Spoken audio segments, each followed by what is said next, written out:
என்னாச்சுங்க? எதுல போடுறது? பெரிய கன்சர்ன் மாதிரி இருக்கு. ஏசி போடவே இல்லைங்களா? ஏசி போடணும். ஆமா ஏசி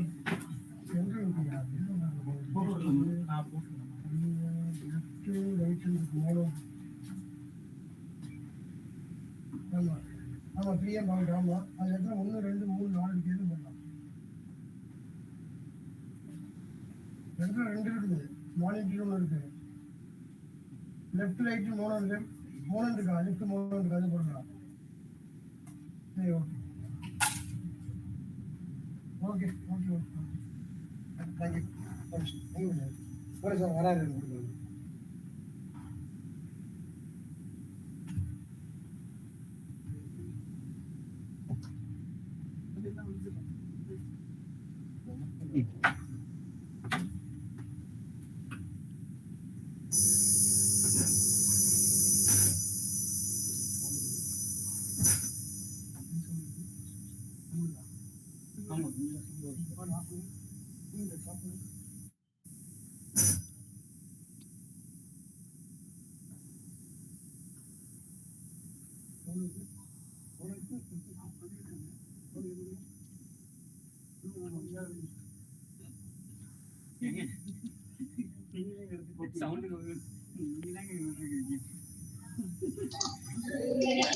ஹலோ,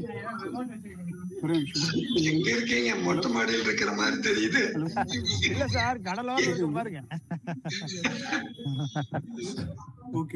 ரெடி ஆயிட்டீங்க? ஆமா சார், வைசாக்ல இருக்கேன் சார். வைசாக்ல. ஆமாங்க. சரி சரி சரி. மழையெல்லாம் காமிச்சிட்டு இருக்க, நீங்க தான் பாக்குறீங்க. வெளியே போக முடியல. ஓ, மழை பெய்யுதா சார்? ஆமா பெய்ஞ்சிட்டு இருக்குது. ஓ சரி சரி சரி. நீங்களும் டெஸ்டிங்கா? ரைட். கேக்குறீங்க? இல்ல லேர்ன் பண்ணிக்கிறேன் சார், நியூ டெக்னாலஜி. அது கொஞ்சம் லேட்டா எல்லாம் செட் பண்ணணும். ஆமா ஆமா, அதான் சார். அதனாலதான் கொஞ்சம் முன்னாடியே மீட்டிங்ல இருந்து வெளியே வந்துட்டு விட மாட்டேங்கிறாங்க. வெளியில வேற இங்க ஒரு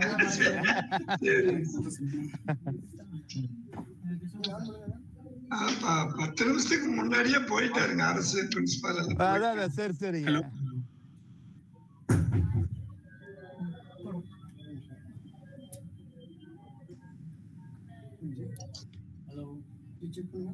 hello check. Hello hello hello, சரியா இருக்குங்க. இது நல்லா இருக்குப்பா. கடைசி நேரத்துல செட் பண்ணல.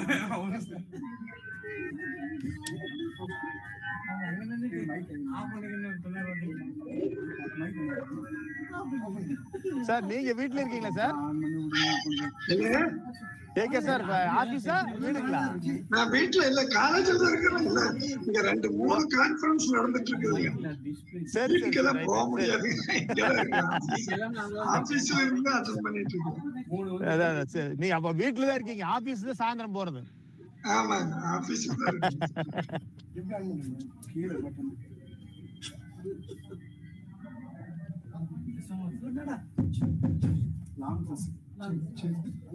ஹலோ, ஸ்பீக்கர் எடுத்து போறீங்க. சரி சரி.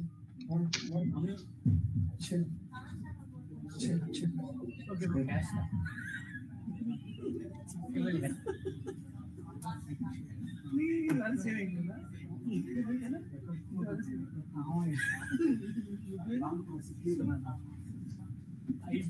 ஐடி இன்சார்ஜ் கடைசியில எல்லாம் சுத்தி வர சென்னை அனுப்பிச்சுட்டு பாத்ரூம் கூட இருக்கு.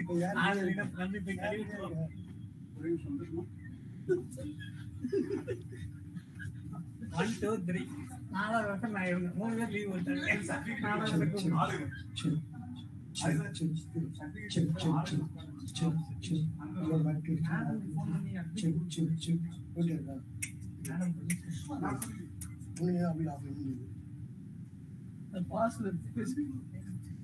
Check check check check check check check check.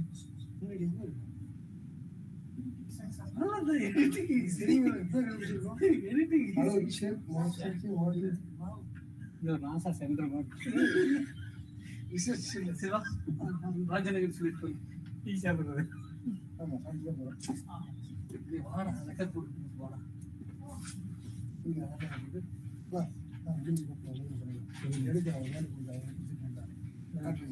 நானும் பேர் மட்டும் இன்னொருத்தர் வந்துருவாரு. நானும் சப்ஸ்டியூட் நீங்களும் நானும் சப்ஸ்டியூட். யார் இல்ல தினேஷ் வருவா. இங்க இருக்கு. என்ன வேணுங்க? டோர் லைட் லைட்டா? இந்த கேபிள் இது மட்டும் இந்த கேபிள் ராஜநகர் கொடுத்தாங்க.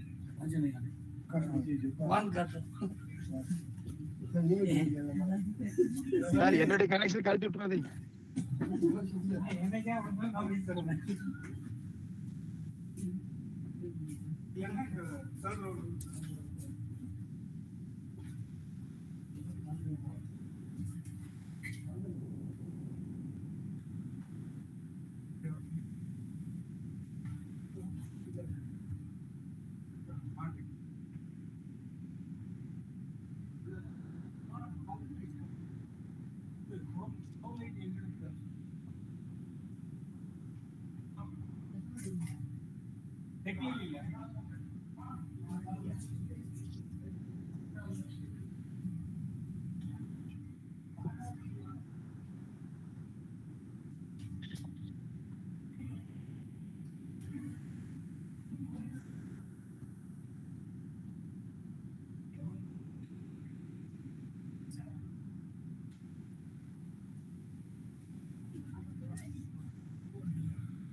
இந்த ஸ்கிரீன் இதுல வரும்.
Simon Paul, which year?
Ranganathan sir, good evening. Sir, good evening. How are you? Fine, sir. Good. Sitting in the office, sir. Where are you? Sir, I'm in Vizag. Oh, right. Oh, yeah. I also couldn't be there. Just started moving out, so I thought I just finish this and go. Oh, okay, that's I Parvala, sir, at least. When are you back? Sunday evening, sir. Sunday evening. Oh, Sunday evening. Okay. I'm also going to be only by Monday evening. Oh, okay. Right. Okay. நம்ம தான் பேசிட்டு இருக்கோங்க. Sir, good evening, sir. Good evening. இல்ல sir, மீட்டிங்கே தனி ஆரம்பிச்சிட்டாங்களா sir? இல்ல. அரசு கூட பேசிட்டேன். சரிங்க. பிரசிடென்ட் வெயிட் பண்ணிட்டு இருக்காரு. இமிடியேட்டா ஆரம்பிங்க அப்படின்னு சொல்லி. Right. Okay.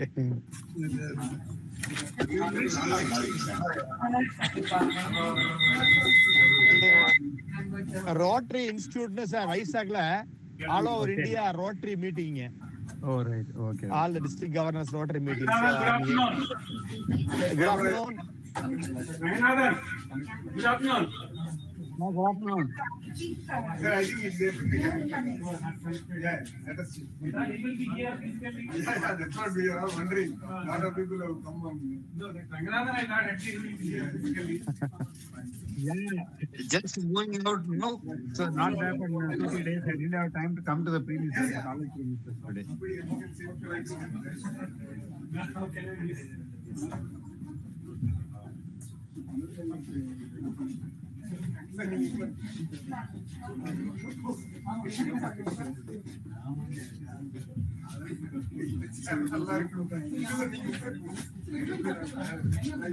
Kindly request all the dignitaries can take your seats in dais.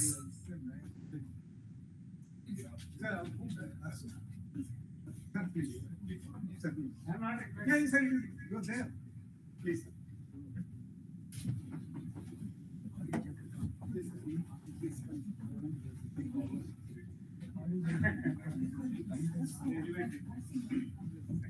This is an evening of wonders indeed. Hope you all had a wonderful Friday.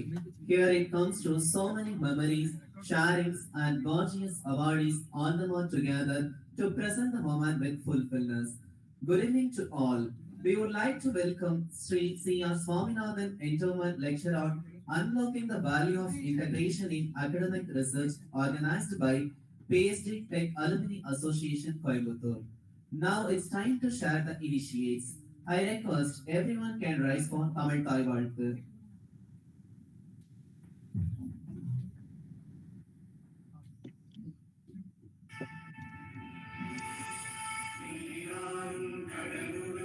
நிலமடந்தை கெடிகொழுகும்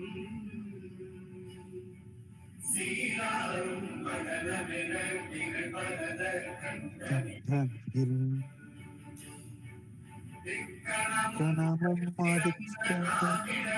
திருநாடும்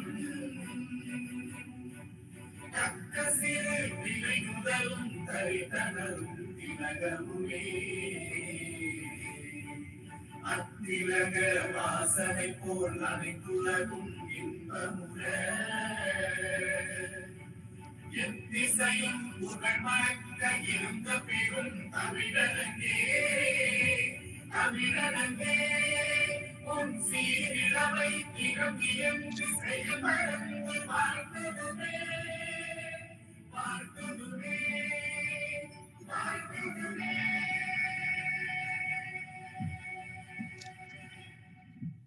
Please be seated.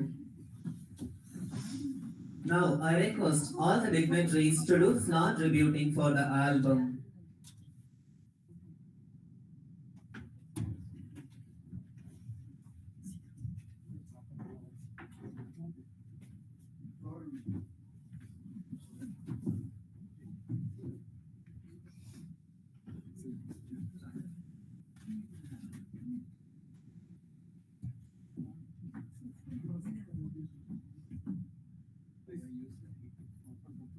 Yeah, just cover it there, just on the side. Yeah.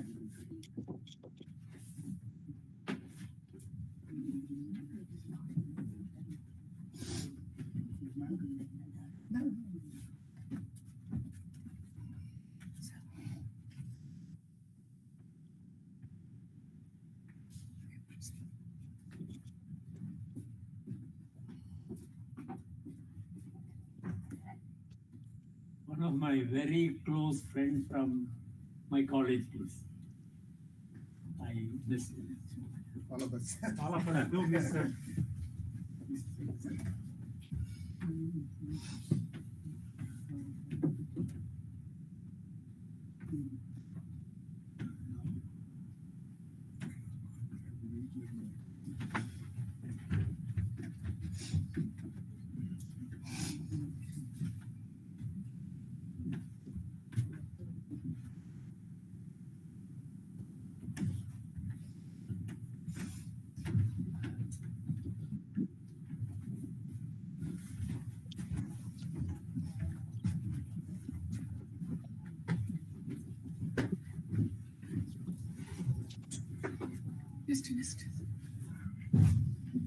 I invite Rotarian R. Mailswamy, President, 1982 alumnus in PSG Tech Alumni Association, Managing Director, Yamam Gas Private Limited, Coimbatore, to give a welcome address. Pattern Dr. K. Prakasam, Principal, PSG College of Technology, Dr. Kiriraj, Principal, PSG Polytechnic College, Past President, Mr. Ravi Selvan, PSG Tech Alumni Foundation Trustee, Speaker of the Day, Dr. Rajiv K. Dayal, Dr. Prasad Raju, Mr. Anand, who is going to talk about the K. Venkatraman's Award, and Dr. Arasu, General Secretary, past presidents, vice presidents, secretaries, council members, faculties, distinguished alumni and students, past patrons. Good evening to all. I'm able to hear you. All are hearing me? I invite Rotarian R. Mailswamy sir to give a welcome address. Hello? Are you able to hearing? Hello? We are able to hear you, no problem. What? Good evening to all. On behalf of the PSG Tech Alumni Association, it's my great privilege and honor to welcome you all for the C.R. Swaminathan Endowment Lecture by Dr. Rajiv K. Dayal in memory of C.R. Swaminathan, who happens to be my mentor for more than 25 years in growing me and creating me an entrepreneur, and who dedicated his life in development of PSG institutions and all industrial association in our state. Also, he was heading the prestigious Indian Machine Tool Manufacturer Association of India and also Indian Institute of Foundrymen. Also, he was instrumental in nurturing the alumni as PSG Tech Alumni Association and keeping the fellowship and friendship with alumni and the students of the college within India and abroad. In line with his directions and management's unstinted support for PSG Tech Alumni Association, we are moving forward with the guidelines laid down by our past presidents towards new regime of digital world. While we continue to do all ongoing activities, all the office bearers from the PSG Tech Alumni Association started working on to improve the connectivity of alumni with the alma mater through web registration, WhatsApp group, hybrid meetings, and so on. With today's meeting, I was unable to present physically. I am outside the city. Hello. Some noise, background noise is there. Yeah. I hope that you will enjoy the very good evening of Dr. Rajiv K. Dayal, who will deliver CRS endowment lecture, and wish all the very best and enjoy the evening. Thank you. Thank you for giving this opportunity.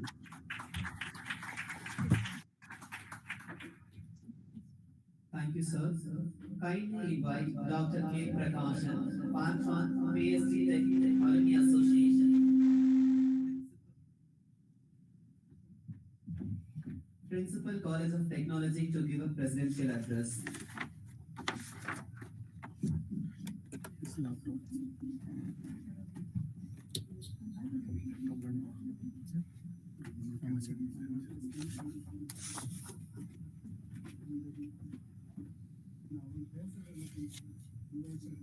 Good evening to all of you.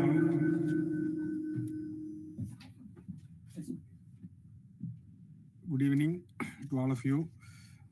Chief guest of today's function, Dr. Rajiv K. Dayal, the former secretary, SCRB, Science and Engineering Research Board, Department of Science and Technology, Government of India.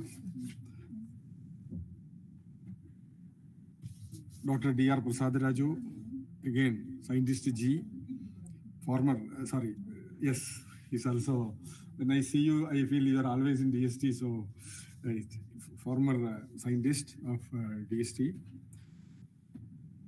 Government of India again, Mr. Ravi Selvan, very senior alumni, Sri A.V. Varadarajan, Sri M.D. Venkatraman, Dr. K.S. Krishnan from Karunya, again, former scientist of DST, manager from PSG Industry Institute, Sri Raghupati Giriraj, Dr. Giriraj, Principal, PSG Polytechnic College, office bearers of Alumni Association, faculty members, other senior alumni present online, Dr. G. Ranganathan, Sri Mailsami, President of Alumni Association, and many other participants, faculty members from PSG iTech, PSG Polytechnic, and PSG, our own PSG City, and the awardees for the KV Engineering Graphics competition. Welcome you all for this meeting. I am too small to speak about Sri C.R. Swaminathan. When I joined as a novice, I have met him a few times, but later there were a lot of guidance about the industry collaboration projects helped by Dr. P. Radhakrishnan and Dr. Prasadaraju at those days. So there will be more laurels which others will be sharing about Sri CRS, fondly called as Sri CRS. He has guided many of us. I think many of the faculty members, many of the senior people are mentored by Sri CRS. And the kind gesture of Dr. D.R. Prasadaraju in instituting this particular endowment. I really thank you, sir, for your kind gesture on behalf of Alumni Association. It took some time that we should accept it. It took some time to arrange this lecture. Planned, but COVID came. Then getting a good occasion, and many things happen. I think nature will plan it. So it happened today. So in addition, we had a research workshop today in the college. How to write proposals, how to prepare it well with quality. The resource person is Dr. Rajiv K. Thayal. So we made a request. So sir agreed immediately to deliver this lecture, being the first one. So thanks to all of you for your gracious presence and good wishes. With this, I conclude. And thanks to all of you for giving me this opportunity. Thank you.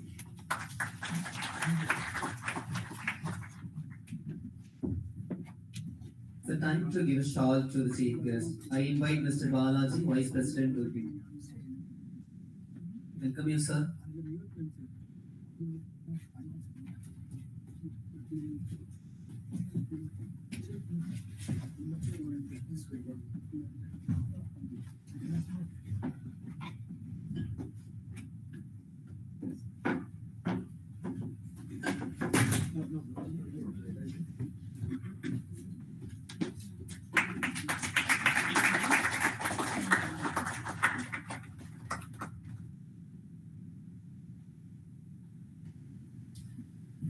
Now I invite Mr. Raghupati, Senior Manager, sir, to give a shawl moment. Welcome you, sir. To Prasad Raj, sir. So not for me. You're not doing anything here. You're given the seat. Yeah.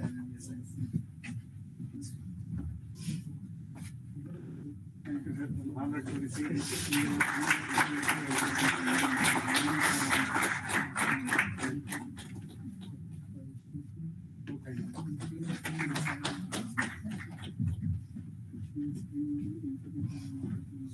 This is the time to get the memory of CRS, so that I humbly request Mr. C. Ravi Selvan, past President, 1982 alumnus, PSG Tech Alumni Association, to share the past days, PSG alumni and CRS memories. Welcome you, sir.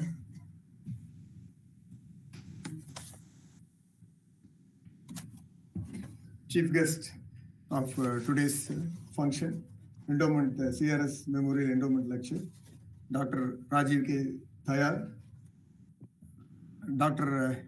D.R. Prasadaraju, who is instrumental for this endowment lecture, our principal, Dr. Prakasan, our senior alumni, Mr. E.V. Varadarajan and Mr. Venkatraman, manager, Mr. Raghupati, faculty, dear students and alumni office bearers.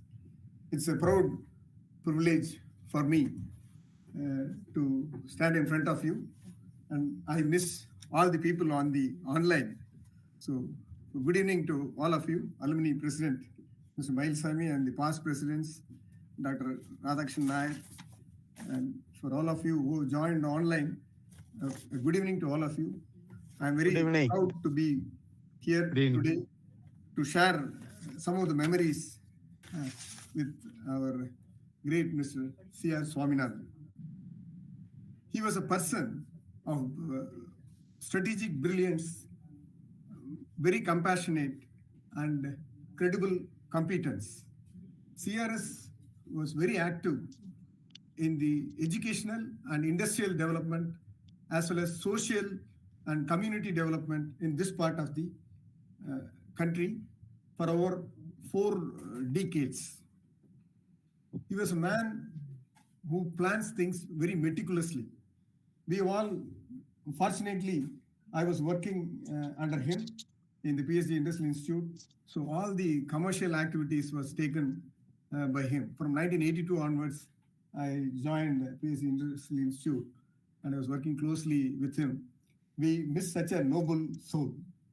And he was a man, maybe he rose up to, started as a clerical staff in the product store That is how, if I remember, he started his career as in the product store, and he came up to the chief executive officer of all the institutions under PSG and Sons Charities. So he was guiding all the heads of institutions under the umbrella of PSG institutions towards the noble cause for which the PSG and Sons Charities was formed. The founders of PSG and Sons Charities thought that education is the best tool to bring up the community and create wealth in this part of the region. So he played a very vital role in guiding all the institutional heads and taking the noble cause forward for about 4 decades. For about 35 years, he was associated with all the staff, faculty, and students. And at the same time, he again is an alumni of our own college.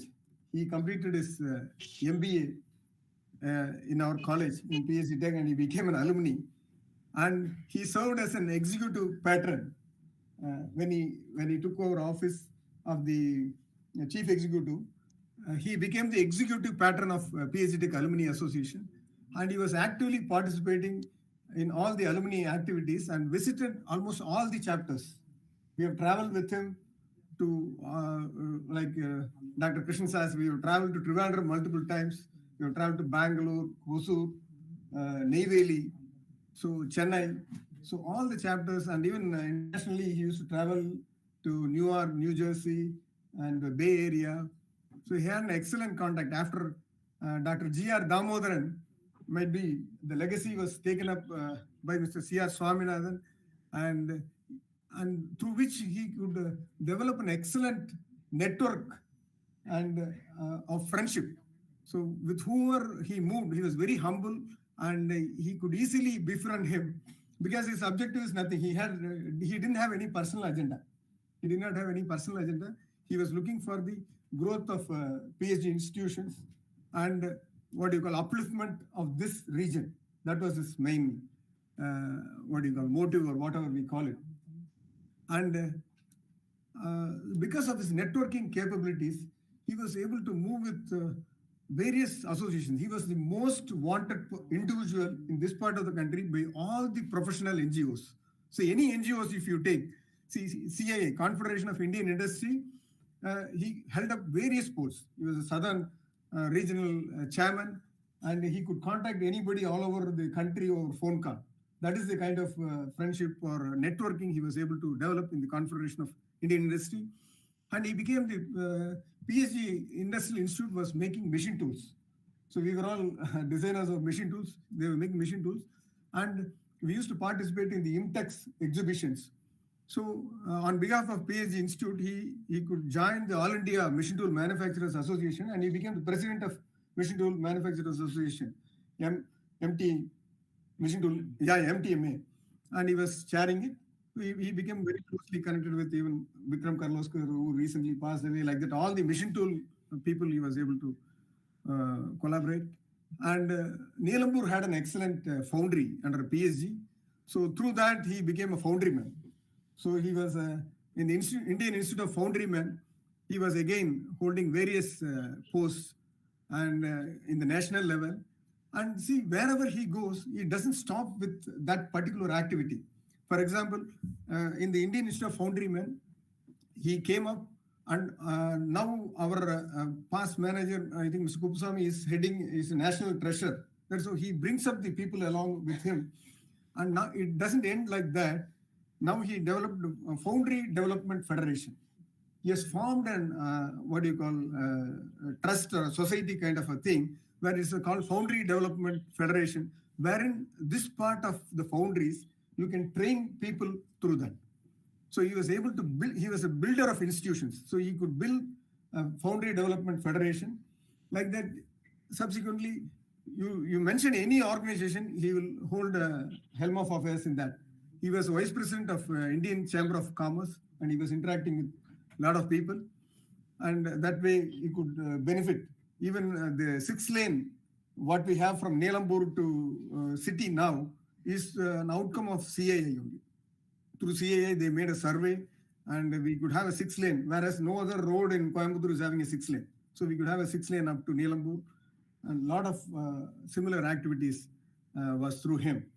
And he became the president of South India Engineering Manufacturers Association, that is SEMA. So the network, see, apart from PSG, whatever he was doing in the college, so he was not taking rest or anything. He could join some other organization and try to develop that. In the SEMA, he became the president of SEMA, and through that, he could develop something like CITRA was for a textile organization, so they could develop CITAR. So they have developed a CITAR, an organization wherein pumps, motors, and other equipments can be tested by small industries who do not have the capabilities. And later on, subsequently, they formed Co-India. See, Co-India, again, we could get some grant and we could bring in a lot of funds. And Co-India was formed, and that was very helpful for bringing up this part of the Coimbatore city and industries. Like that, every industry he joined, he made his mark there. And I should tell Mr. A.V. Varadarajan is with us now. See, Kodisha is an organization of small-scale industries, and they started the Intech fair at our grounds, at PSG grounds. So I think first 4 fairs. So first 4 industrial fairs were conducted here when our Mr. G. Varadaraj was the managing trustee, and Mr. C.R. Swaminathan was the administrative officer at that time. At that time, they organized 4 industrial trade fairs through which Kodisha could generate a seed money, and they could procure around 26 to 30 acres initially, 40 acres subsequently. So I could see him I could see him with a map. He will see which land belongs to whom, and he will be able to convince those people. And see, getting such a mass of 40 acres of land very close to airport, easily accessible, is all not that easy. So he was this networking capability, he was able to influence people and try to get it done. So that is what he could do for Kodisha. So any organization he joins in, he sees to that comes out successfully. And COINTech, that is Kodisha Industrial Technology Center, was created. Now you see the 5 halls with a food court, such a big establishment. It all came up with, I think Mr. C.R. Swaminathan was behind the entire team of Kodisha working hard to bring it up. So like that, wherever he goes, he was able to put a mark in that. Subsequently, he joined social development organizations like Sirutuli and RAC. RAC is Residential Awareness Association, wherein it was bothered about the, Alahana Kovai, or better living community for this part of the country. So he could see what is needed and what is needed for this part of the country. We needed a flyover, we needed a metro, and we needed a bus park, or whatever we needed. So all those things were put across. And through his connections, now if you see, a lot of people know the SNR Navendia road. So that was possible. We had a Fun Mall road. And we have now the Kodisha to Citra road. See, all these roads were possible because he was doing meticulously. See, we all have to go through Google and see we don't lose any vote. See, vote banks. See, politicians are worried about vote banks. So you cannot destroy any hut or any house. So we could analyze everything. Personally, he could take it to the then Chief Minister, Mr. Karunanidhi. And luckily, we had Senthamil Manadu. And because of that, we were able to get things done. So all of these things, I think we should tell to the networking capabilities of Mr. C.R. Swaminathan. And he was the person, I think all these kind of organizations, we are all looking forward to him for any sort of help. If you make one phone call to him, your problem will be solved. That is the kind of individual. And it is right at this time, almost it is an anniversary for him. He passed away on 14th December, and his birthday is 25th. Christmas Day is his birthday, 25th December. Anniversary, I should thank Dr. Prasad Raju for creating this endowment and making it possible. And it is apt that PSG Tech Alumni Association has taken it up as a mark of a first anniversary. And I should appreciate the office bearers, Dr. Arasu and Mailsami and the entire team for taking this up on his almost first anniversary. We all definitely miss him, and might be now I think this endowment lecture will carry on and take his thing forward. And for all the students, what here, that is, you're all capable of doing a lot of things. As an alumni, as you pass out of PSG, you're all capable of doing multivarious tasks. If you see the achievements, what Mr. C.R. Swaminathan has done, you can do a lot of wonders. Wish you all good luck, and thank you very much for the opportunity. Thank you. Thank you, sir. May I request Dr. B. Girihouse, Principal, PSG Polytechnic College, to introduce the guest speaker for the Sri C.R. Swaminathan Endowment Lecture.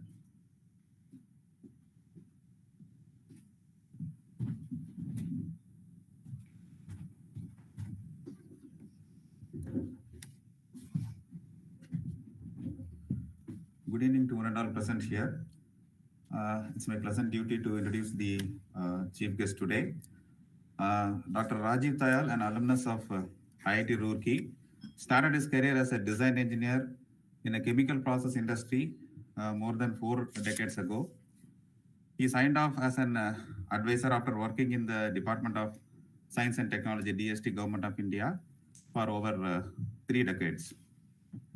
In addition to heading several scientific divisions in DST, he also presided over 2 of the most prestigious institutions in the Indian S&T ecosystem in the immediate past as Executive Director of the Binational and Indo-US Science and Technology Forum and Secretary of Science and Engineering Research Board.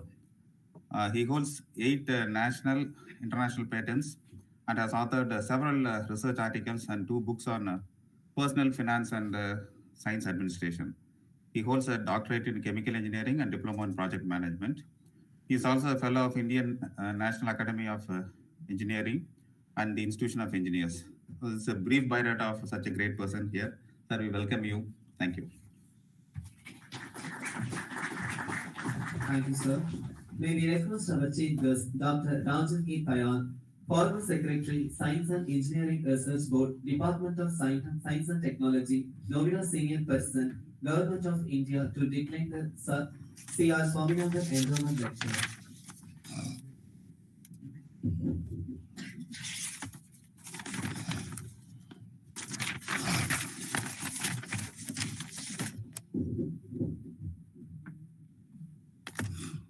I feel deeply privileged to be a part of this occasion organized in the honor and remembrance of Shri C.R. Swaminathan ji. I understand he had been associated with PSG group of institutions for more than 4 decades. And I never had personally the opportunity to meet him in person during his lifetime, but I can very well understand the great contributions he would have made to PSG. The kind of reverence my friend Dr. Prasad Raju has for Sri Swaminathan ji, that itself is a testimony for me that how great a person he would have been. And of course, I had been hearing to some of you about the ways and means he had been contributing to PSG and in different ways and capacities. So again, it's a privilege, and thanks to all of you to conferred on me this kind of an honor to deliver the endowment talk.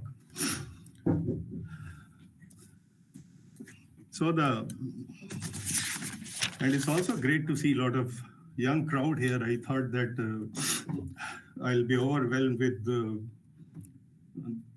a large number of faculty from the PSG, but it's great to see that a lot of young people are here. That I can understand because it's organized under the aegis of the Alumni Association. And the kind of things I'm going to talk probably will be equally relevant, or rather more relevant for the young people rather than those who are on the other side of the age. Many a times, certain reforms are better brought from the bottom rather than into the top. The top people, they have a particular kind of a mindset, and which is really hard to reform.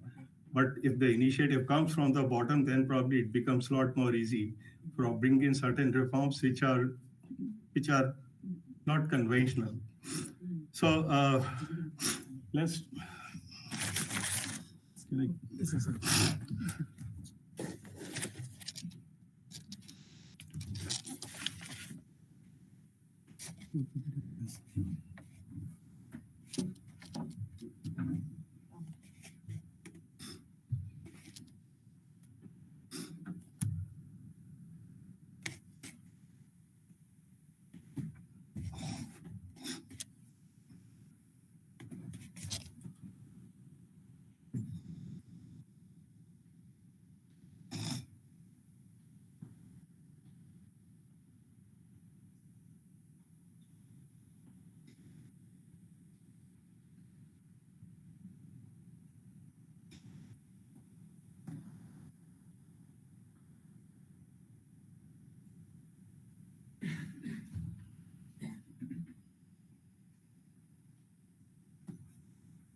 So when India embarked on its tryst with destiny almost 75 years ago,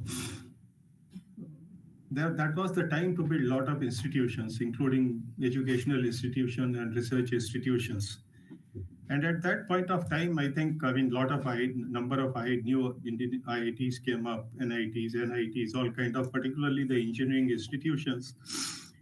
And at that point of time, I think the people who are involved with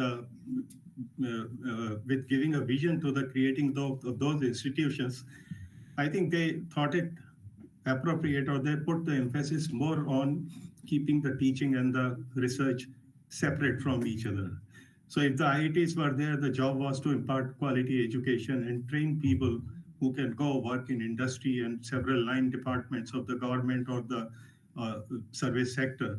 So they needed engineers to work in industry. They needed engineers to work in public works department to make bridges, in working in state electricity boards, and all kinds of those things were essential for the development of the country. So, and probably that was appropriate in a sense. But at the same time, of course, they created a different set of institutions. So you have all those, you have CSIR, you have ICAR, you have ICMR, DRDO, space, is all kind of institutions. But there was some kind of a differentiation between the two. There were educational academic institutions, and the mandate was there to impart quality education and train people. And there were research institutions where the job was to do research and development and cater to the industrial and societal needs of the country. But in a way, you see,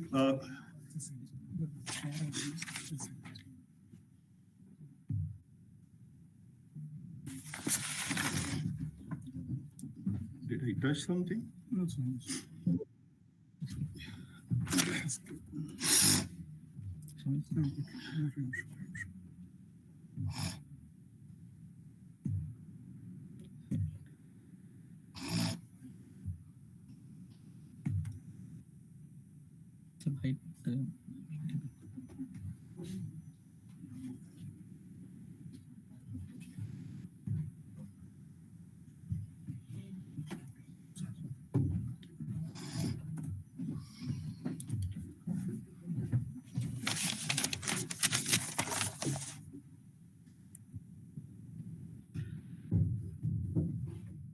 it's a little bit a matter of optics. If we are talking at the bottom of the pyramid, if you are talking about school, college, and undergraduate education and research indeed look very different from each other. Education is mainly transactional, while research is a collaborative effort.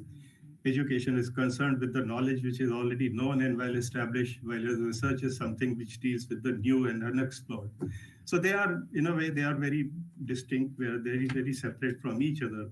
But if we look at the top end of the pyramid, if we are talk about the PhD programs and the postdoc programs, they are essentially nothing but research as such. So at the top end of the pyramid, or at the top end of the research and academics pyramid, it becomes a kind of a seamless continuum. They merge into each other in a seamless manner. Research is not very different from education, and education is not very different from research.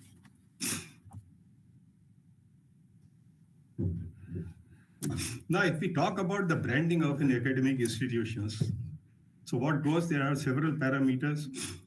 It's the kind of infrastructure you have, the kind of classrooms, the number of courses you offer, the number of faculty, number and profile of faculty, the kind of student intake, both in numbers as well as the quality, the placements. So there are a large number of parameters which constitute to the branding of an institution. Some of them are captured by those rating agencies in a conventional manner. Some are very subtle and not even captured with the right perspective. But then something like scientific research is the key differentiator which separates the best from the rest. Now, if we talk of universities, I think presently India has something like more than 1,000 universities. And if you compare the top 50 universities with the top bottom universities, then of course you will see a stark contrast between the two sets of institutions. But supposing you compare universities or institutions in the top end of the pyramid, maybe if you take top 50, then the difference, particularly at the level of undergraduate education, will not be too much, both in terms of the quality of the students as well as the quality of education which is delivered to those students. Take a typical example, someone like Sundar Pichai, who graduated from IIT Kharagpur. He is the CEO of Google. And Satya Nadella, who graduated from Manipal, he is the CEO of Microsoft. Now, this conveys a very profound message.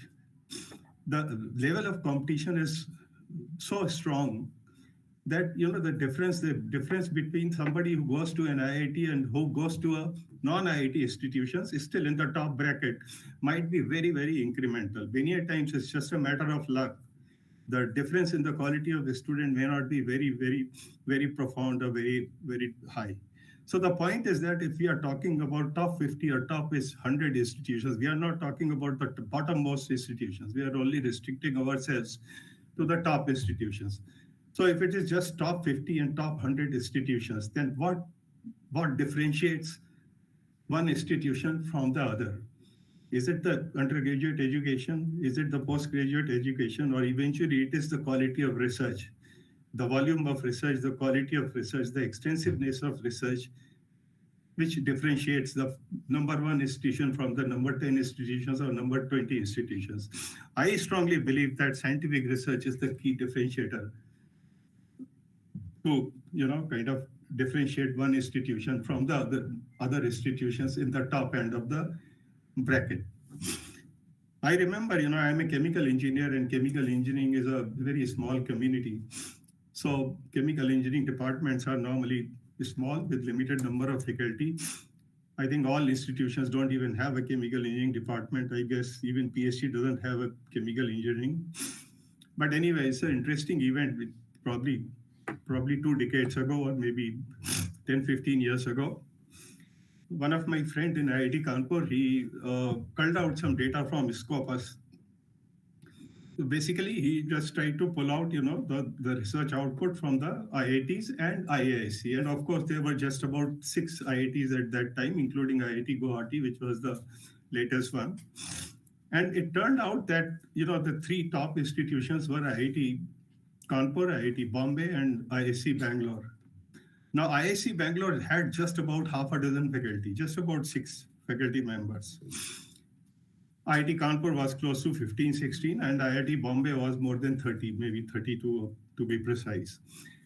And it's quite revealing that the research output and the impact of their research was almost the same. IISc Bangalore with just about 6 faculty, IIT Kanpur with twice the numbers, and IIT Bombay with 4 times or 5 times the number. That speaks volume. So what differentiating these institutions from one from another was the quality of research in terms of number of publications per faculty, impact factor, and those kind of things. So I very strongly believe that the scientific research, or the level and the quality of scientific research, is the key differentiator amongst the top-end institutions, top-end academic institutions. And going further, I think faculty is at the core. We don't have a choice about the students too much. The students, they go by the brand value. If they have a choice, they will try to go to the best institution which is available to them. To some extent, even faculty exercises that option. The faculty also would like to go to an institution which offers them better opportunities, whether they are monetary or professional or career progression. But then with faculty, institutions, I think, have a better control, both because of numbers and because of the direct influence. And the next thing is kind of incentives. See, human beings always work based on incentives. Whatever we may say, but then the normal wisdom is that human beings always work according to incentives. Exceptional situations apart. See, if a soldier is fighting on the battlefront, then incentives become meaningless. Then he's just fighting. His job is to fight and defeat the enemy. If a mother comes across a situation where the life of her son is at stake, then incentives don't come into the play. But in the normal situations, it's always the incentives which work. And incentives doesn't always mean money. The incentives always doesn't mean monetary incentives. There are non-monetary incentives also, which at times become even more important than the monetary incentives. So scientific research is the key differentiator, is very important, and it's not optional. As far as the institutions of higher learnings are concerned, scientific research is not optional. It is inevitable. Second thing is that the faculty is at the core. It's the faculty which leads the scientific research or scientific programs. And third thing is that the incentive system within the institution should be designed in such a manner that you are able to attract best of the faculty, and you are able to allow them or provide them all kind of facilitating environment so that they can deliver to the extent possible in terms of scientific research. Now let's talk a little bit about innovation in startup, which is a buzzword nowadays. See, first of all, I tend to believe that innovation is a way of life. Conventionally, innovation is considered something which is associated with business, which is something which you can sell for a value, which can sell for some kind of a money, which will provide some kind of a business proposition. But in a way, innovation is a way of life. It can be applied to anything which you do, and research itself is a kind of an innovation. Now just think about it, India formally declared its first innovation policy in 2010. And enormous amount of resources have poured into innovation and startup ecosystem. But the fact of the matter is, do we still have a major startup based on path-breaking technology, the kind of successful startups which we have till so far, and they are kind of unicorns. They are big ones. But then you talk of Paytm, Ola, Flipkart, Swiggy, Zomato, Blinkit, Nyaka. They are all business model-based startups. None of them have the strong technological background. And they are mostly concerned with aggregation and delivery. And you would also notice that some of them, or most of them, had been a major destroyer of wealth. So if you talk of Paytm, I think first day of its listing on the stock market, it destroyed the investor wealth to the extent of 36,000 crores. It offered its share close to 2,000 rupees a piece, and presently it is valued at 450 rupees. So, almost 75-80% of the investor wealth has been destroyed in the process. Zomato is nothing very different. And interestingly, Paytm is kind of a company in which the financial wizard like Warren Buffett had also invested through his company, Berkshire Hathaway. Well, the point is that we have not had any strong technology-based startups so far in the Indian startup ecosystem. Now, talking about the innovation, I remember when I said that innovation is a way of life, and I think all of us should use innovation in anything which we do and everything we do. That reminds me of when I was a child. My parents used to work, both of them were working, and I was the single child. And I used to always try to extend a helping hand to whatever extent possible to them to manage home. And that also included the kitchen. Something very interesting, the pressure cooker all of us have been using for a long time. And normally when you cook some kind of a food, you go by, how many whistles, 2 whistles, 3 whistles, 4 whistles. And interestingly, it used to be written in the instruction manual of the pressure cooker. So if you have to cook rice, 2 whistles. If you have to cook dal or pulse, 3 whistles. If it is chickpeas or something very stubborn, 5 or 6 or whatever. But the point is that, and then I was in school. So the moment I studied science to the extent of knowing boiling point and vapor pressure and what is the relationship between the pressure and the boiling point and how the pressure cooker works.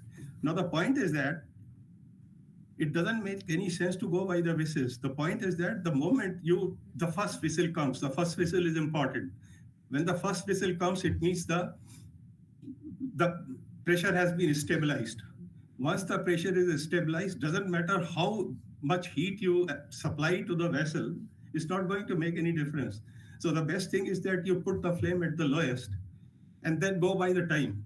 You calibrate the time that, 30 seconds after the first whistle or 1 minute. Otherwise, it will keep on whistling again. Nothing is going to be achieved. Same thing happens with boiling. If you are boiling an egg, the moment water starts boiling, put the flame on the lowest, only to the extent it just simmers. That's all. Because temperature becomes fixed. After that, irrespective of the amount of heat you supplied, the temperature is not going to help, and it's not going to help in cooking. It sounds simple as that.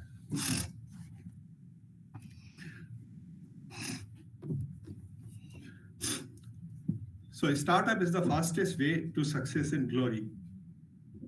Well, could be, but then for every success story told, there are 100 or maybe 10, maybe 1,000 untold success stories. It's a fact.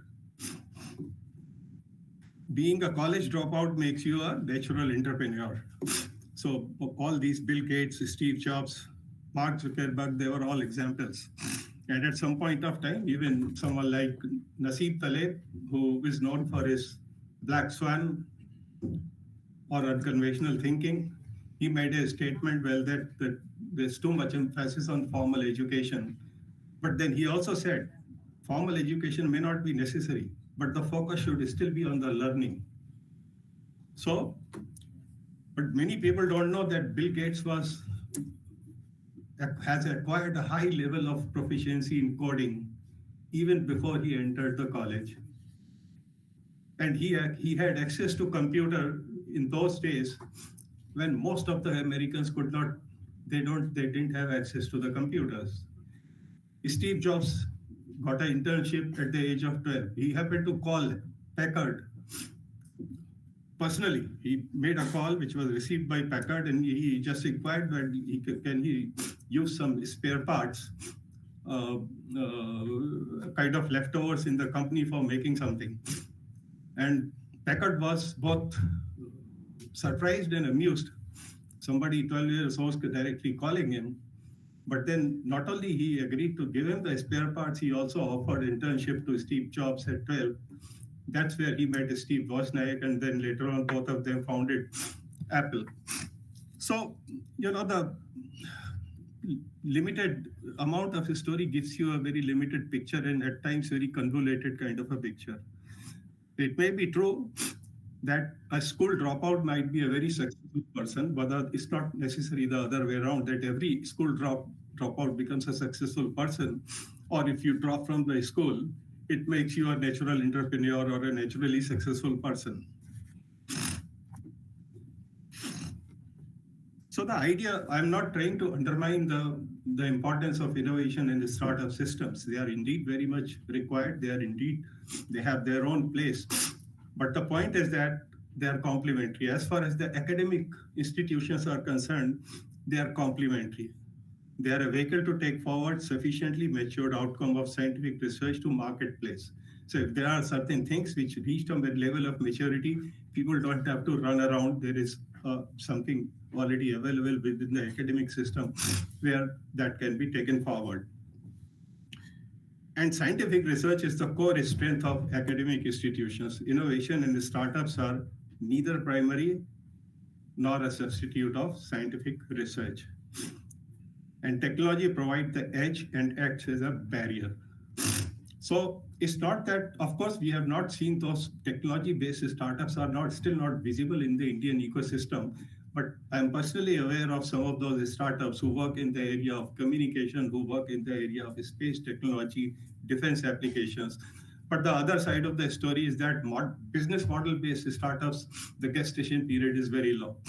But technology-based startups, the gestation period is very long. So let's hope that those kind of things will also happen when that time comes. But technology is something which provides a barrier, entry barrier. Business model-based startups are vulnerable for cloning, replication, and redundancy.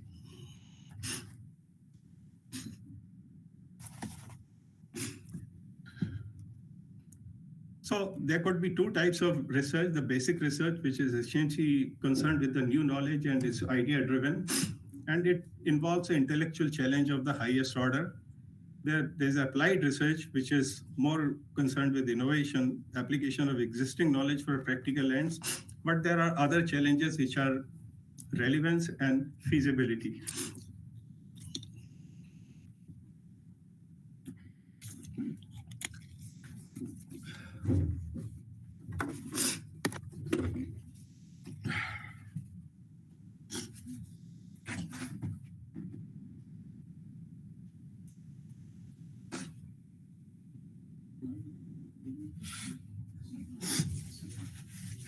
Excuse me.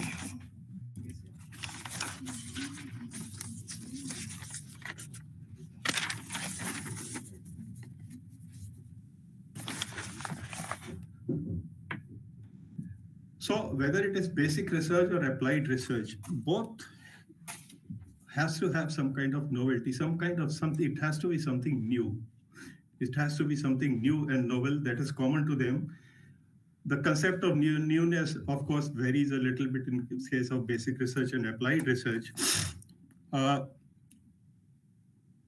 we talk about the relevance and feasibility, so relevance is concerned with the user. There has to be an end user when we talk of relevance, and feasibility is not only the feasibility of coming up with a solution. Feasibility, I also imply that in terms of conclusiveness. You might be having a solution, that's one part of the feasibility, but unless it goes to the real life deployment, that's the conclusiveness.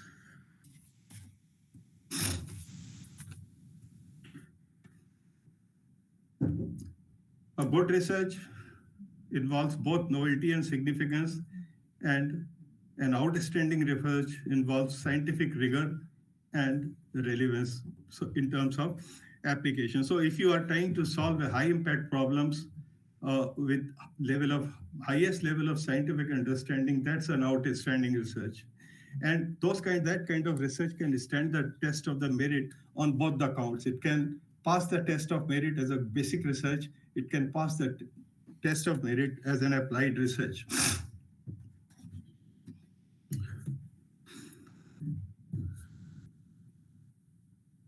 So basic research, normally, it has its own standalone merit and visibility. And it's usually definitive and unidimensional. So if something falls down, it's law of gravity, nothing else. I mean, no, you cannot come up with 10 explanations why something falls down. Applied research, on the other hand, often has relative merit and visibility.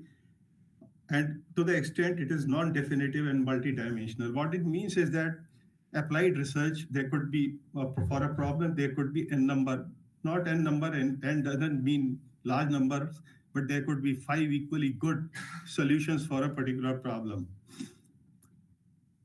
That's the reason when Steve Jobs used to work on a product, he used to commission 3 independent teams for a single product. And then at the end, he used to decide that which one is the best. They were all competing, they were equally good.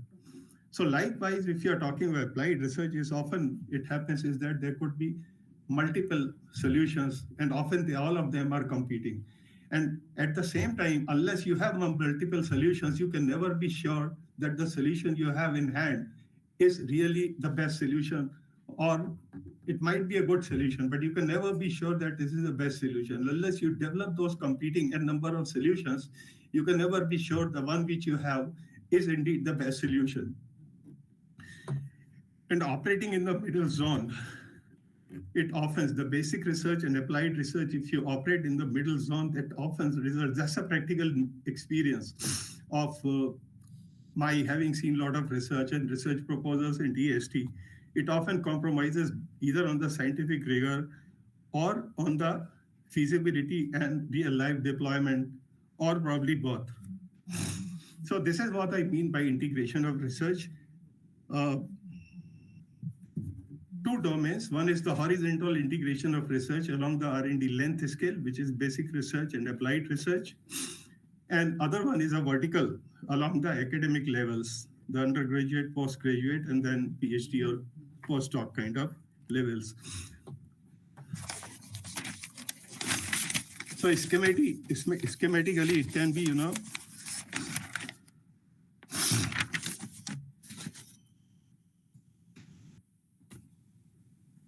so if you are taking the horizontal axis, if you are doing basic research, or if you are on the one left-hand side extreme of research, basic research, it's not a problem, it's fine. At the same time, if you're on the extreme right-hand side, that also is fine. Extreme right-hand side means that you have this applied research, you are working on a problem, you have a solution, and there is a clear feasibility about the real-life deployment. But anywhere else, if you are operating anywhere else in the mid segment, that's what I meant. Often you try to compromise on the scientific vigor, and because again, you are still not in the final zone or the last mile coverage of the R&D value chain, even the feasibility might be doubtful.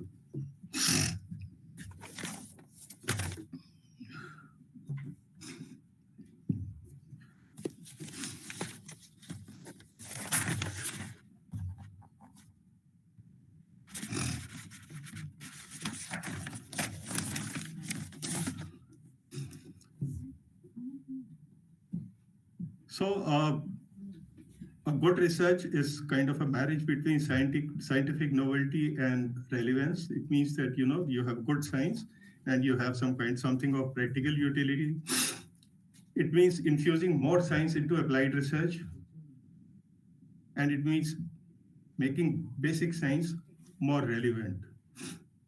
So we are doing basic science is fine, but then if it is relevant as well, then it's even better.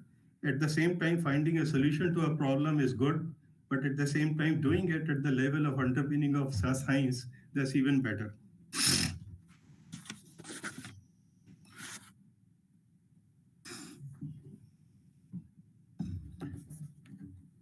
So basically, there could be two ways of solving a problem. One thing is at the very superficial level, and other one is trying to solve it using the first principles of science. It's not that always you need to go back to the level of very basic research. It's like reinventing, it will amount to reinventing the wheel. But quite often it makes sense that rather than trying to solve the problem at the superficial level, you go to the level of science and then try to find a more holistic kind of a solution.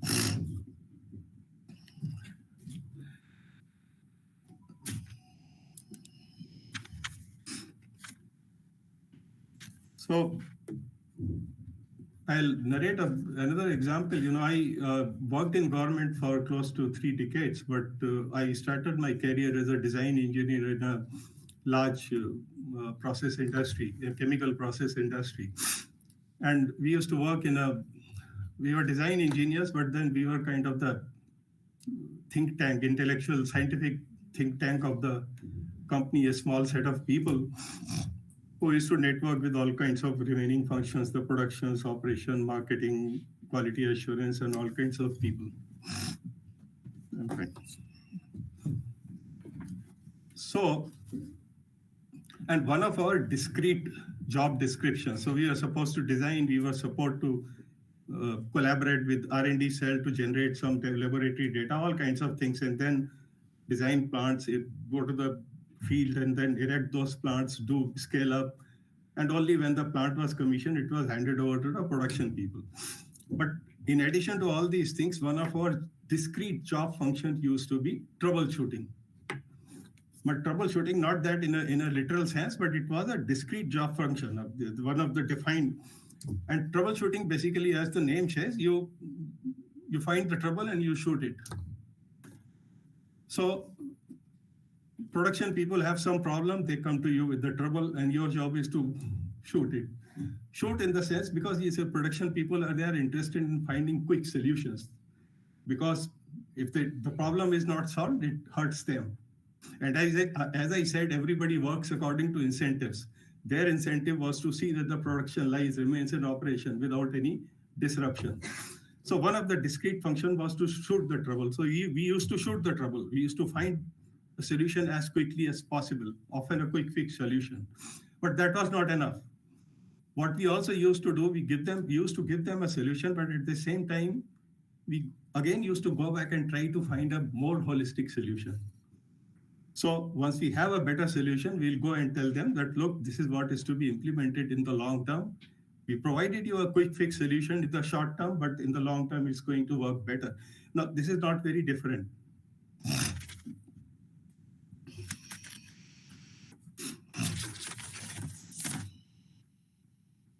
Now, how can we add value to basic research? The kind of real life problems which have some kind of a grassroots connect. Those real life problems can come from the industrial sector or the societal sector. And then we are scientific re-articulation into research and PhD problems that can be investigated with academic rigor and comprehensiveness. So maybe about 7-8 years ago in DST, we launched a new scheme. It was it used to be called as DST CII Doctoral Fellowship, kind of a collaborative program where the requirement was that the industry is going to provide a matching grant. So twice the amount of normal fellowship which comes from the government. And the idea was that the industry will come up with the problem. But that problem will be articulated and it will be examined in such a manner that there is enough scientific vigor to qualify for a PhD degree. So something similar to that. You have a problem, but then those problems need not be solved at the superficial level or a troubleshooting mode. You have to still translate that problem into a proper academic problem or a research problem and then do the. So this is something which can also be called a forward integration, because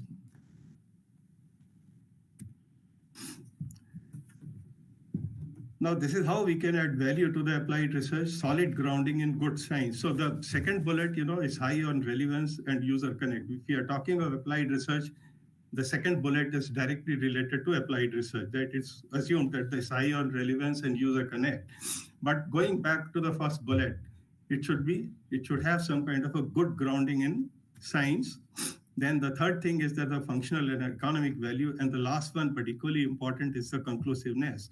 Because the virtue of the applied research is never realized in full form unless it reaches the real life deployment.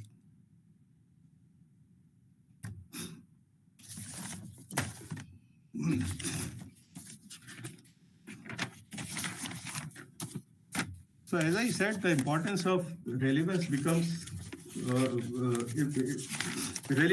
very important in case of applied research. And there are two things. One is the need. There has to be a compelling need. And the other one is the feasibility. And coming to user connectivity, there could be two approaches. So to establish both the need and the feasibility, the user connectivity is important. And to establish the user connectivity, there could be two possibilities. One is the responding to the user, another is the reaching out to the user. So responding to the user means the user comes to you with a problem. He already has a problem in hand. He comes to you and asks for a solution. Now, if the user has a problem, he comes to you for a solution, the chances are that it's something like troubleshooting, something like those production people coming to me with a problem and then I was supposed to troubleshoot it. So if the user is coming to you, he has a problem and it's bothering him. And more often than not, he would expect a quick solution. If he is expecting a quick solution, you have very limited degrees of freedom. You cannot go back to the drawing board and try to solve the problem using the first principles of science. You have to offer a quick solution. So it gives you limited flexibility. But it is possible to follow the same approach. You give him a quick solution, but at the same time, see if there could be a possibility to use science to provide a better solution. That you can do later on. You can go back to him later on saying that we gave you a solution because you needed one, but here is a better solution. And there is a potential of value in it. The solution, the better solution can still be monetized by way of making the industry pay for it. The second one is reaching out to the user. That's even more interesting. See, if the user comes to you, he knows that he has a problem. But many a times, it's also very natural that if we adopt to problems, unless it starts hurting us too much, we adapt to the problem, we learn to live with it. So it's also not very uncommon for the industry to often have problems about which they are not consciously aware. Now, there is an opportunity for us to reach out to the industry and figure out what are those problems which are hurting the customer, hurting the industry, and they are not even aware of it. That reminds me of another example. You know, this companies like GE, companies like Unilever basically, and companies like Procter & Gamble. They put a lot of emphasis on human resources and leadership. So like Unilever probably hires about 300 trainees every year. And the first thing what is done is they are all put in the field. In the first phase of their training is they are put in the field. In Tier 2, Tier B, Tier C cities, in remote villages. One such instance is of Windy Banga, who had been the CEO of Unilever. He was posted in a small village in Eta. Eta, they had a small milk processing unit. You know, that Anik brand, it belongs to Unilever. And this fellow was put in a small village. He was made to live in, you know, with one of the families and eat with them. These people didn't have any toilets, so, you know, the open, all kinds of things. There was no drainage system, all open drains. So one of his briefing was actually, his core briefing was to be there for a couple of weeks or maybe 6 weeks or 8 weeks and try to improve the conditions of the village. Because that was also, you know, that's one of the guiding principles of to improve the lives of people and then making profit out of it. One thing what he noticed that there was an open drainage system, there was no drainage. And because of which the water used to pile up in different places, accumulate. So he tried to visualize. He was an engineer, actually. He was a trained engineer, I think, civil engineer, before doing his MBA from. So it's amazing, you know, an IIT, BTech, and then MBA from IIM Ahmedabad, being posted in a village in Eta, which doesn't even have proper toilets or drainage system. So what he did is that, so he talked about it, but villagers said, where is the problem? It's going on for forever. There is water, so what? They didn't realize that what kind of sanitation, what kind of hygiene, what kind of other problems, you know, the vector diseases, the mosquitoes and all kinds of things, because they have become used to it. But what he did is that the first thing he picked up is the village well.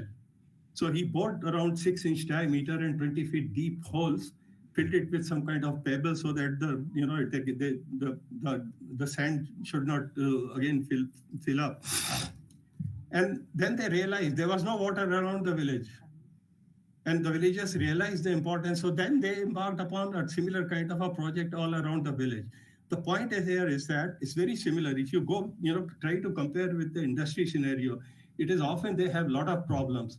And unless you go there and spend sufficient amount of time, just going and visiting industry for a couple of hours is not going to make the difference. The point is that unfortunately, we don't have those kind of systems like, you know, industry people as visiting professors spending time in academic institutions. There could be a similar kind of mechanism where the faculty goes and spends time, maybe 6 months, maybe 3 months in industry. It happens in US. But that gives you an enormous amount of opportunity for value addition. And then in solving those kind of problems, you will not be under any kind of pressure. Industry, anyway, they are not even aware of those problems. You can pick up the problem, solve it at leisure. And mind you, if you're solving those problems converting them into a kind of a science-based problem, you can mobilize resources from the science funding agencies in a conventional mode, the way you write grant proposals and get money. Once you have done your bit, when you have done your science, then you can go to an industry and tell them that, look, this is the solution. So actually you're leveraging two sources. You're solving the problem using public funding, and then you're offering the solution to industry to get paid for it. The second one, so this is one part of it, you know, trying to, you know, have some kind of integration between the basic research and applied research and approach them in a more holistic manner. The second one is in terms of how can we integrate the UG and PG students with the mainstream research program. So that reminds me of my days when I did my BTech. So we had two minor projects in the final year, 2 semesters of the final year. One major project towards the end of it, which was probably 8 weeks. And of course, we used to spend some 6 weeks or 8 weeks going to an industry and spending some time there. Now, the question is that, are we using this time in the best possible manner? I remember we had an experimental, those minor projects were experimental. So we put together some kind of experimental setup, carried out some reactions. There were multiple levels. One particular reaction used to take 18 or 20 hours. We had a guide, of course, he used to be the head of the department himself. Nice guy, we used to meet him maybe a couple of weeks or something. But at the end of the day, then there was nobody to help and guide. We carried out those lengthy reactions for 20 hours and all that. Then we didn't know what to do with it. Then we found out somebody in chemistry department to analyze the product. And eventually we found out there was nothing. There was ash and char.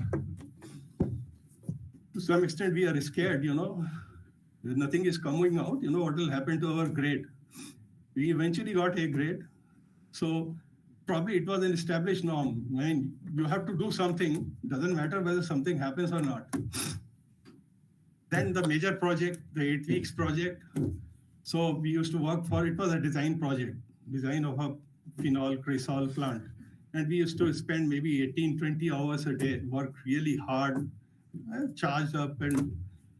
But the point is that, and later on I had an opportunity, I used to go to IIT Delhi as an external examiner for their MTech students, both 5-year integrated and 2-year standalone MTechs. So the integrated course people, they used to be very smart, but their work used to be very superficial, mostly simulation. Obviously, they don't have much time. And the 2-year regular MTech people, their work was a little more comprehensive, some experiments, some modeling. But the bottom line is that even their work was inconclusive. I mean, somebody having spent 1 year or 2 years in doing some kind of a research. See, I was running a course in the morning, so we had some hands-on sessions, some exercises, 1 hour. Now, I can understand 1.5 day course in which you have a 1 hour session, it could be a mock exercise just to ignite some kind of a thinking or drive home some kind of a message. But a 2-year program, you are spending 1 year or 2 years and then spending so much of time, and you're just using it as a mock exercise. Nothing tangible comes out of it. Could there be a way to make use of this time in a more productive manner? I sincerely believe we could. So these people, like UG, PG students, they also spent 3 to 12 months. I am told that we spent 8 weeks on our major project, but I am told that some institutions have something like 6 months also for BTech itself. So, I mean, the point of the matter is that considerable amount of time is spent on doing these kind of activities. And the expectation is that if the time is spent, of course, training is one part, but then it's always good to get the maximum value of time and effort. So the UG and PG projects should have some kind of a real life connect, and they should lead to tangible outcome and conclusiveness. How it can be done? Probably we can think in terms of having some kind of a R&D coordination cell in each department. It could be seen as a replica of the Dean R&D's office, but Dean R&D's office is mostly concerned with administrative work and a lot of paper. This is not what I mean. This R&D cell is going to be a lot more proactive in terms of going through the overall research profile of the department, individual faculty, what is the broad research agenda of the department, and then create a pool of research problems which are directly connected to individual research problems with clear and precise specification of research problems. So that's the individual faculty who has to first of all fragment. He has an overall research program, and he has to find a way to fragment the broad or the big picture into smaller research problems which can be attempted by UG and PG students. some kind of a roadmap, some kinds of a guidance in terms of solution, what could be the possible or expected outcome, and in what way he's going to integrate the outcome of these smaller projects into the overall research agenda. And we have to create some kind of framework and mentoring of handholding. It's a common wisdom that the level of instructions and level of supervision is always according to the level of the audience. So for a postdoc student, he's almost an independent researcher. You don't have to say much thing. But in actual practice, it's the other way around. I mean, the least amount of time the faculty spends is with BTech and MTech students. They spend more time with PhD students. While it should be probably be the other way around. We can also create some kind of a hierarchy of mentoring. So maybe some of the PhD students can be expected to spend more time with BTech and MTech students and guide them in what they are doing.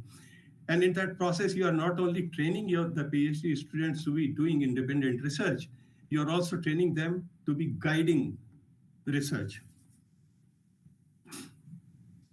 What it takes is basically a change of vision and mindset, challenging the status quo. We are used to doing things in a particular way, and we are thinking or we are attempting to do things in a different way. Seeing value beyond obvious. So right now we don't see value in BTech and MTech kind of work, but so we are trying to see value beyond it.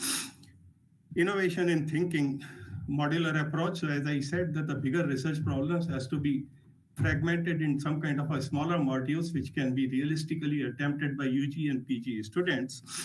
So by re-articulating the problem and reconnecting the dots. And lastly, the incremental effort in terms of reorganization and coordination. So this part is important. The hand-holding part is very, very important here. Sorry, I missed. What are the takeaways? It's good science, enhanced training at all levels, enhanced visibility and identification and with outcome, sense of direction and purpose. So once you have some kind of outcome in vision, if I'm doing something and I can relate it with what it would lead to, it provides a different kind of a purpose. It unleashes a different kind of energy and higher value addition, both intellectual as well as monetary. And as I said, it doesn't require much. There is no additional monetary input required. There are no additional manpower required. What it requires is certainly a change of mindset, a lot of effort in terms of planning, organizing, and then hand-holding is spending some time. But I strongly believe that this is a one-time effort. Once these concepts are institutionalized, it may take maybe a couple of years, 2-3 years. But then once these efforts are institutionalized, I think they can eventually be running on autopilot mode and unleash a lot of additional value to the research ecosystem of the institution. Thank you, gentlemen, ladies and gentlemen, for your patience. We request Dr. G. Vardarajan, past president, PSG Tech Alumni Association, to present the momentum to the chief guest, Dr. Raju Kitayal.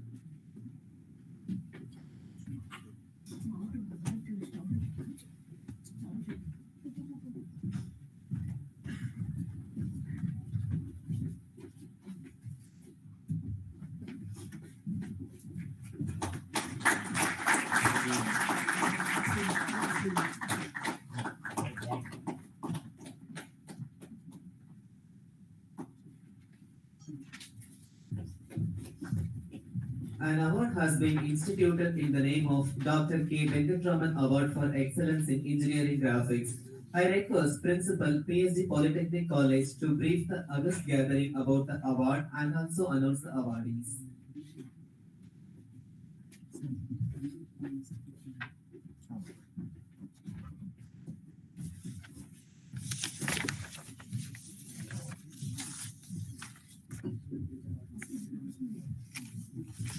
Good evening to one and all present here.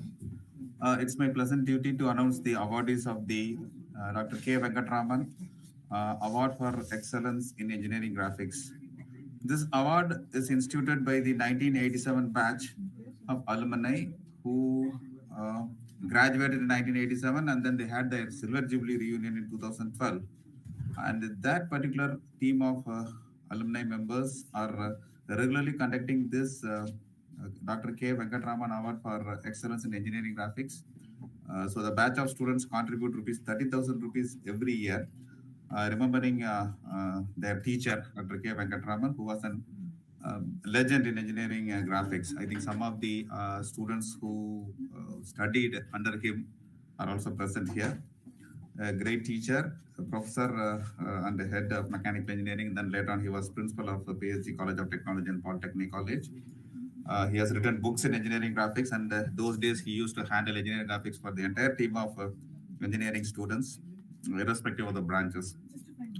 One member who was available in the formulation of the SP46 standards by BIS, the only member from the academic side.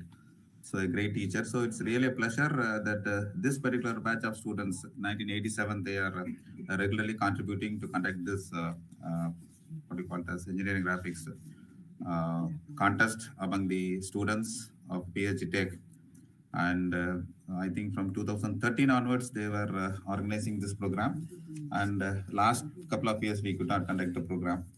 So we have got three categories of awards, like the overall award, and one set of award for different branches, different years in the mechanical stream, and one set of awards for the different years in the non-mechanical stream.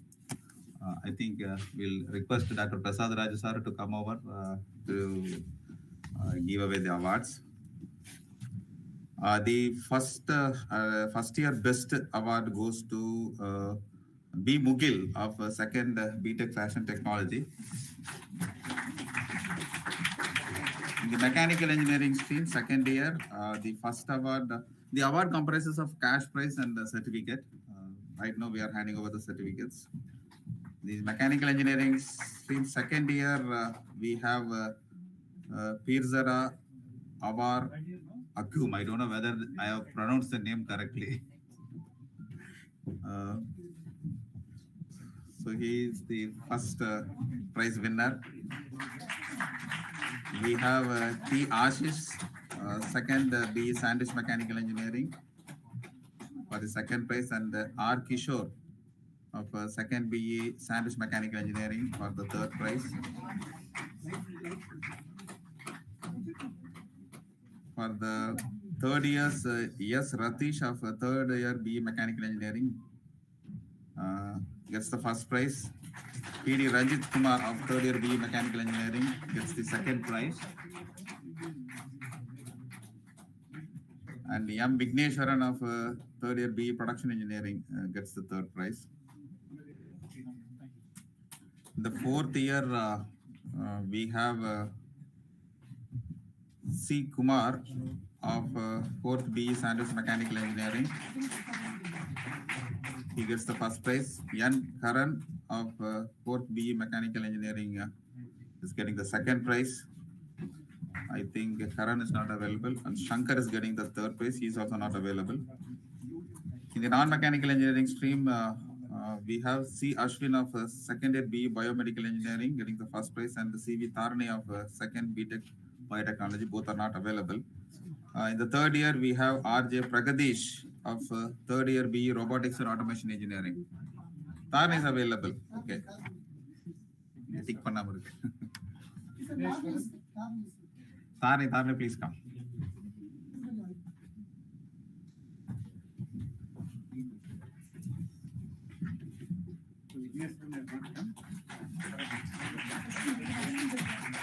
Ashwin is available.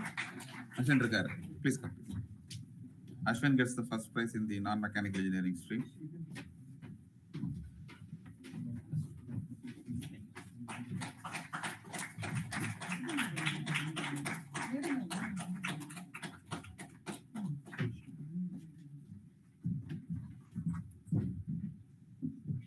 Karan and Shankar illa. Karan and Shankar.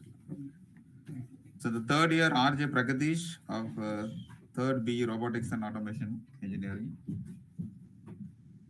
gets the first prize. Yes, Partha Sarathi of third BE Computer Science Engineering gets the second prize.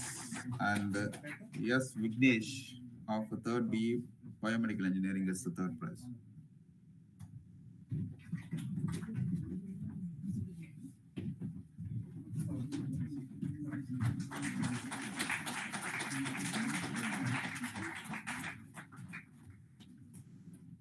I don't know whether Sakti Sunil is available. It's not available.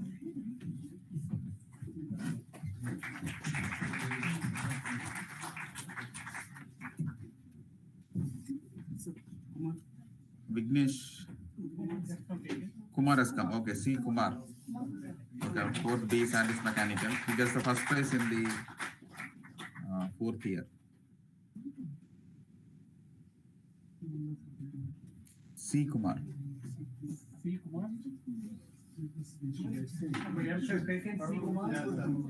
Ah.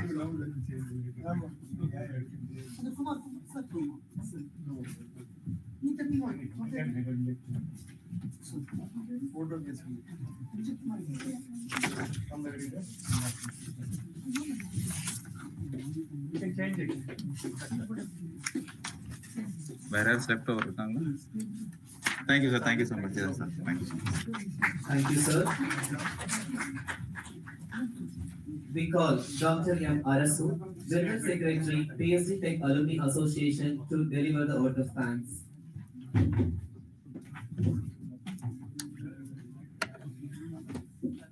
A very good evening to all present here for the first CRS endowment lecture organized by PSG Tech Alumni Association.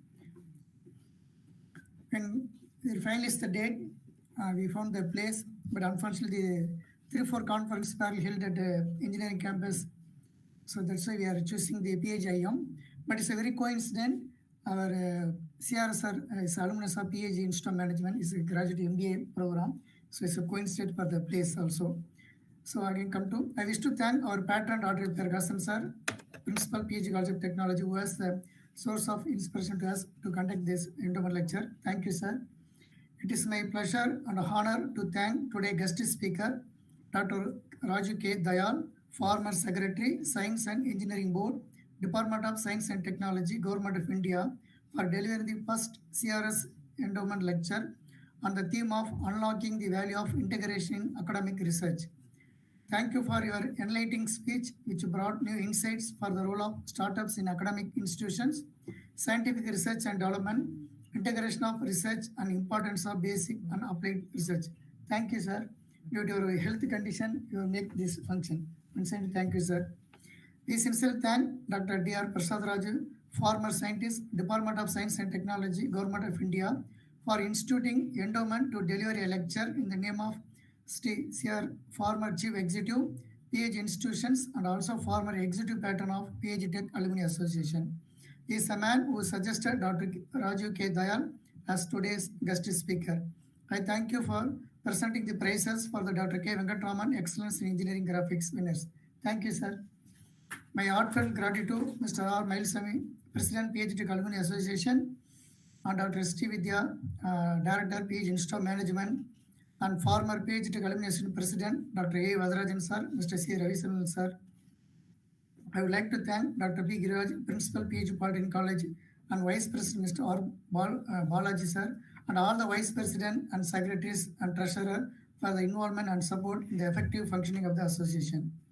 And also my special thanks to Mr. Anand, Chairman, Tirupur Chapter Alumni Association, and a very good friend of CRS, sir, and Mr. Ambi, sir, 1916 batch, Dr. K. Natarajan, Dean, Karunya. I would like to express my sincere thanks to all the deans, head of the department, faculty members of PSG Tech. I thank all the past president, past honorary secretaries, executive council member of the Alumni Association for participating in the program through physical as well as online. My heartfelt thanks to all our students, guests, and special invitees for their valuable participation. I would like to congratulate all the prize winners of the Dr. K. Venkatraman Excellence in Engineering Graphics competition. And also my special thank the alumni of 1987 BE batch, which instituted the award. Once again, I thank one and all for your presence here. Thank you. I request everyone to kindly rise for the national anthem.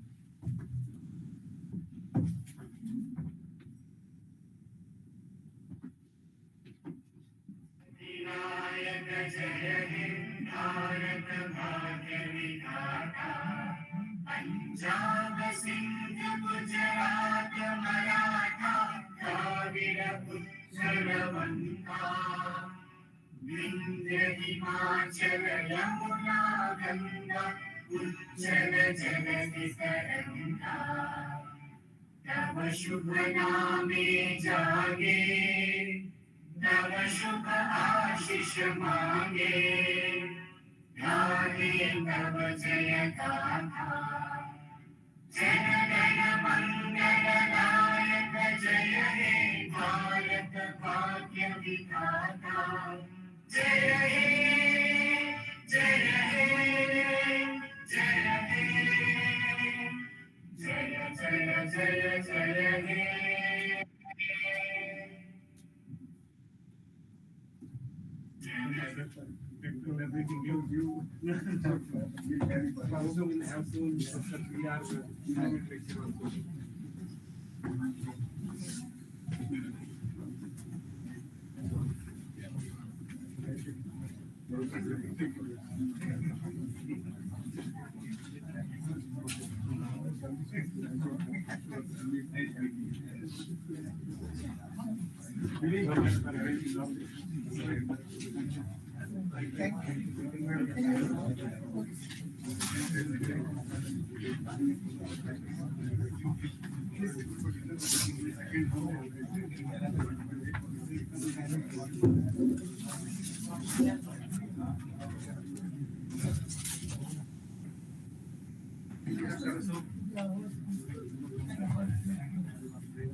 We can feel the difficulties of the even when you are trying to manage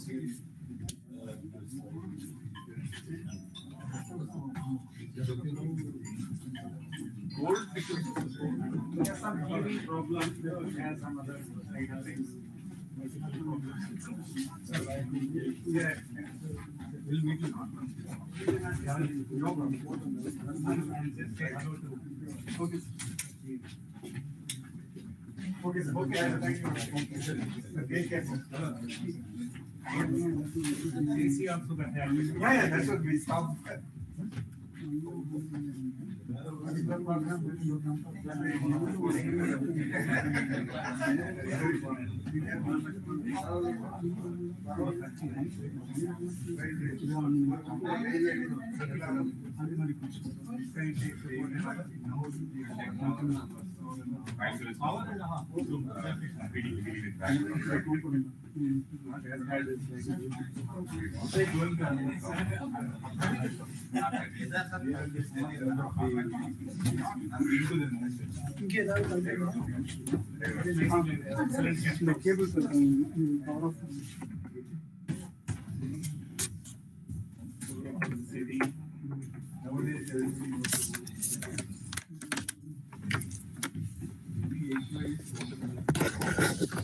The oil limit is 40.